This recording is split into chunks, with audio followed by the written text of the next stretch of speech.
चाहिए कि इस देश की जनता को एक ऐसा नेता नहीं चाहिए जो कि आके फिल्मी भाषण दे कि भैया मेरी रगों में सिंदूर बहता है। उसके लिए तमाम ऐसे कलाकार हैं, तमाम मूवीज हैं, जनता को देखना तो वो वहां पे जा सकते हैं। इस देश की जनता ने इस देश के प्रधानमंत्री को, इस देश की 140 करोड़ की जनता ने उनको चुन के इसलिए भेजा है ताकि वो ये बताएं कि आपने क्या काम किया, आपने क्या कार्रवाई किया। मैं यहाँ पे इसलिए कह रहा हूं कि जब आपने यहाँ पे ट्रंप का जिक्र किया, आप देखेंगे कि उन्होंने कल परसों फिर एक बयान दिया है। उन्होंने पिछले 12 दिन में 8वीं बार यह कहा है कि मैंने मध्यस्थता कराई है।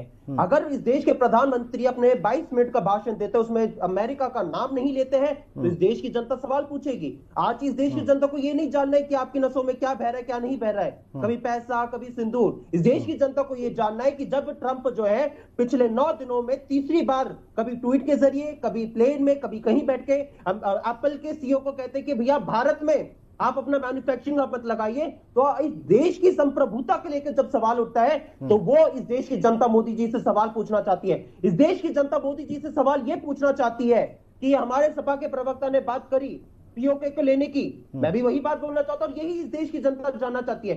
सुनील जी, मैं आपसे पूछता हूं, क्या पीओके भारत का हिस्सा होना चाहिए कि नहीं होना चाहिए? और पीओके भारत का हिस्सा था, है और आगे भी रहेगा। जो भी वहां पर कुकुरमुत्ते हैं वो सब उखाड़ फेंके जाएंगे।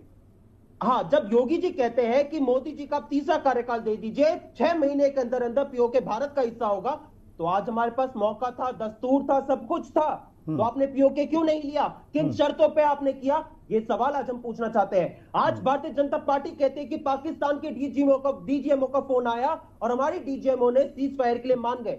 अरे पाकिस्तान जो आतंकवाद को पनाह देता है, उस देश पर आपने कैसे विश्वास कर लिया जिसने सीज फायर जब हुआ उसके घोषणा के कुछ घंटों बाद ही उसका वायलेशन कर दिया? आपने ऐसे देश में कैसे विश्वास? भाई देवेंद्र प्रमुख जी, इस देश की देवेंद्र प्रमुख जी, चाहती है